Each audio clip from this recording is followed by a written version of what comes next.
ભાજપ સરકાર છે કોઈ નિયમનું પાલન નથી કરતા. નિયમ શું કહેવાય એ ખબર પડતી નથી લોકો સરકારને. જેમ અનુકૂળ આવે એ રીતે હલાવે છે. અમે કહેશું એક્શન લેશું, એક્શન અત્યાર સુધી કોઈ એક્શન લીધા. સુરતના જે ટ્યુશન ક્લાસના એક્શન નથી લીધા, મોરબીના એક્શન નથી લીધા, બરોડાના એક્શન નથી લીધા. હવે રાજકોટની વાતો કરે છે કે અમે એક્શન લેશું, આ અધિકારી એક્શન છે. પણ કે આજથી આ 4 દી, આજ 5મો દિવસ છે, હજી કોઈ એક્શન લીધા નથી.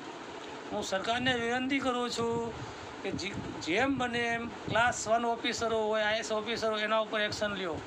એક્શનમાં દાદા શું થવું જોઈએ અનિપભાઈ? એના ઉપર ખરેખર કડક કાર્યવાહી કરવી જોઈએ. એને સસ્પેન્ડ નહીં પણ ડિસમિસ કરવા જોઈએ અને ફરિયાદમાં પણ એનું નામ લખવું જોઈએ. બરાબર? તો તેથી સરકાર સફળ થશે તો સરકાર ઉપર વિશ્વાસ પબ્લિકને રહેશે, જનતા જનાર્દનને વિશ્વાસ રહેશે એના ઉપર. નકર વિશ્વાસ ઉડી ગયો છે અને હા વિશ્વાસ ઉડી જશે.